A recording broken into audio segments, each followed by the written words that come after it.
Good morning बच्चों। आज हम आपको पार्ट 2 के अभ्यास कराने जा रहे हैं सेकेंड सेमेस्टर के। तो देखिए, सबसे पहले सही ट्रिक करेंगे, ठीक है।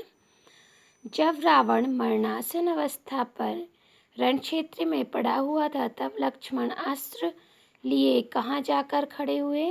सम्मुख, पांवों की तरफ, या सिरहने, या इनमें से कोई नहीं। तो कहाँ खड़े हुए बच्चों? सिरहने, ठीक है। दूसरा है, पाठ के अनुसार रावण को कारागार में कौन बंद थी? तो मृत्यु, एक देवी, सुपर्णखा, या इनमें से कोई नहीं। तो मृत्यु बंद थी।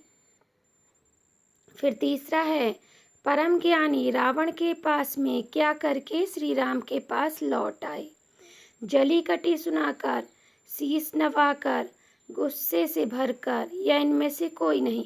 तो शीश नवाकर, ठीक है। अब हमें सही जोड़ियों में मिलान करना है। मरणासन अवस्था में युद्ध भूमि में पड़ा था कौन? रावण। दूसरा है, तुम जाकर उस महान ज्ञानी रावण से गुरु मंत्र प्राप्त करो। फिर तीसरा है, रावण ने सदैव अपने शत्रु को स्वयं से निर्बल समझा। चौथा है, मैंने कठोर तपस्या करके अत्यधिक बल प्राप्त किया।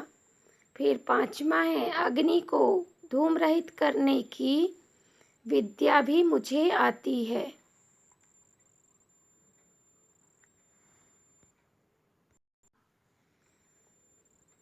अब खालिस्तान देखिए बच्चों, जिसमें विनय ना हो वह व्यक्ति शिष्य बनने योग्य नहीं होता। तो यहाँ हम विनय भरेंगे। रावण ने अपने बल का प्रयोग सदा अपने स्वार्थ के लिए किया। तो यहाँ हम स्वार्थ भरेंगे। फिर तीसरा है, रावण ने अपने शत्रु को स्वयं से छोटा और निर्बल ही समझा। यहाँ छोटा और यहाँ निर्बल भरेंगे। फिर व्यक्ति को आज का काम कभी कल पर नहीं छोड़ना चाहिए। यहाँ कल भरेंगे। रावण ने अपने जीवन के अनुभवों के आधार पर संपूर्ण विद्याओं का निचोड़ लक्ष्मण को बता दिया। यहाँ अनुभवों और यहाँ निचोड़। आप प्रश्न उत्तर देखिए बच्चों। रावण से जीतने के बाद राम के मुंह पर खुशी और आंखों पर चमक क्यों नहीं थी? क्योंकि रावण से जीतने के बाद श्री राम के मुंह पर चमक और खुशी इसलिए नहीं थी क्योंकि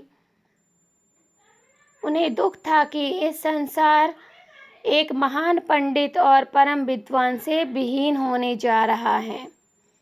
दूसरा था, आरंभ में रावण ने लक्ष्मण को गुरु मंत्र देने से क्यों मना कर दिया?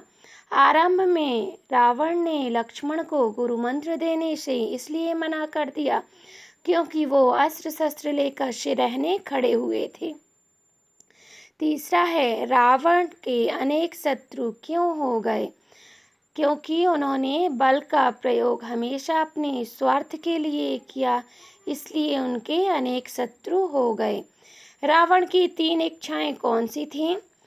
तो बच्चों, पहली थी सीढ़ी द्वारा स्वर्ग को पृथ्वी से मिला देना। दूसरा, अग्नि को धुआं रहित करना। और तीसरा था मृत्यु को नष्ट कर देना। पांचवा है बच्चों, रावण अपनी इच्छाओं को पूरा इसलिए नहीं कर सका क्योंकि रावण अपनी इच्छाओं को पूरा इसलिए नहीं कर सका क्योंकि वह आज का काम कल पर छोड़ते गए। छठवां है, यदि आप लक्ष्मण की जगह होते तो आपकी क्या प्रतिक्रिया होती? यदि हम लक्ष्मण की जगह होते तो हम भी उनकी ही तरह करते जैसे उन्होंने किया था। अब बच्चों, यहाँ हमें तत्सम और तद्भव शब्दों में ढूंढ के यहाँ तत्सम शब्द दिए हुए हैं वो भरना है। तो बच्चों, तत्सम और तद्भव क्या है? तो संस्कृत में जो शब्द हिंदी भाषा में ज्यों के त्यों प्रयोग किए जाते हैं उन्हें तत्सम शब्द कहते हैं। संस्कृत में जिन शब्दों का रूप हिंदी में आने पर कुछ बिगड़ जाता है उन्हें हम तद्भव कहते हैं। जैसे अग्नि तत्सम शब्द है और हिंदी में बिगड़ा हुआ इसका रूप आग है। तो बच्चों यहाँ देखिए, मरण का मरण, पैर का पाद, सिर का शिर, धुआं का धूम्र, भाई का भ्रातृ, हाथ का हस्त, सुरग का स्वर्ग, मुंह का मुख।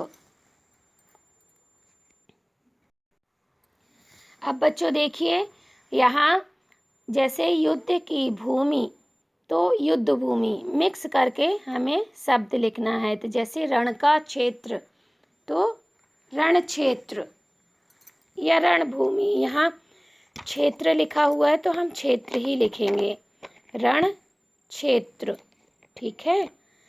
और लोकहित, लोकहित, गुरु का मंत्र, गुरु मंत्र, जीवन का दीप, जीवन दीप, ठीक है। अब हमें एक शब्द में आंसर लिखना है। जैसे एक शब्द पूरा न लिख के हम एक शब्द में लिखेंगे।